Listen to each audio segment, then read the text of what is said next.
Hi guys, for today's video ay magsiseller po tayo ng kamay-kamay. Di ko alam kung anong tawag dyan sa inyo, basta dito sa amin, kamay-kamay or kilala siya dito sa Samar and Liti na kamot-kamot, kamot-kamot ang tawag dito sa amin yan.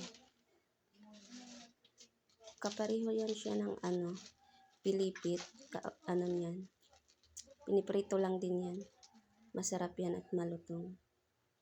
Tag 10 pesos lang kada pack yung bintahan namin dyan dito. Yan guys. Yan. Ganyan lang yan si seller.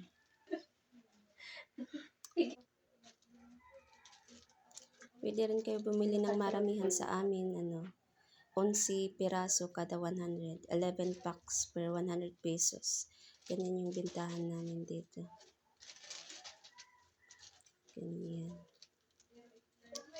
Iwan ko dyan sa inyo kung anong tawag or meron pa ba dyan sa inyo yung ganyan. Ganyang klaseng tinapay.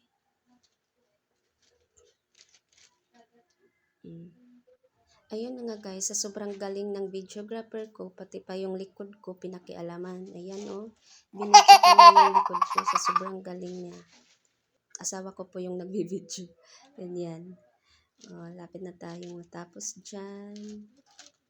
Yan, sealer lang. Marami po yan, kaya matagal akong matapos. 4 kilos yung ginawa namin din. Sobra 100 packs ata yan.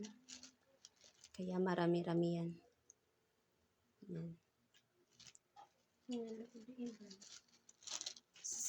Sealer.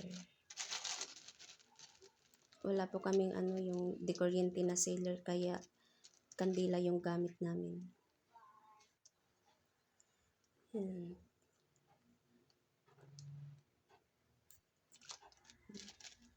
Maraming beses pa akong napasod dyan kasi mainit. Ayan, tapos na ako, ilalagay ko na lang din sa drum. Kasi hindi po kasya dun sa displayhan namin. So, stock namin dyan sa drum. Yung iba, i-display. Yung iba, dyan muna. Pag naubos dun sa tindahan, saka kukuha kami dyan. Ang display dun. Yan. Binilisan ko na nga dyan kasi hapon na. Abutan na ako ng alas 3 dyan. Kakasiler. Sobrang dami.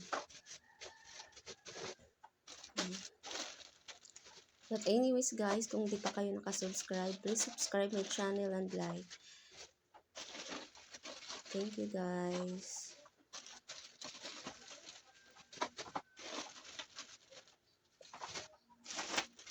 Please do subscribe guys so that you can be updated always on my video. You can comment guys and like on my video. Thank you. Thank you for watching.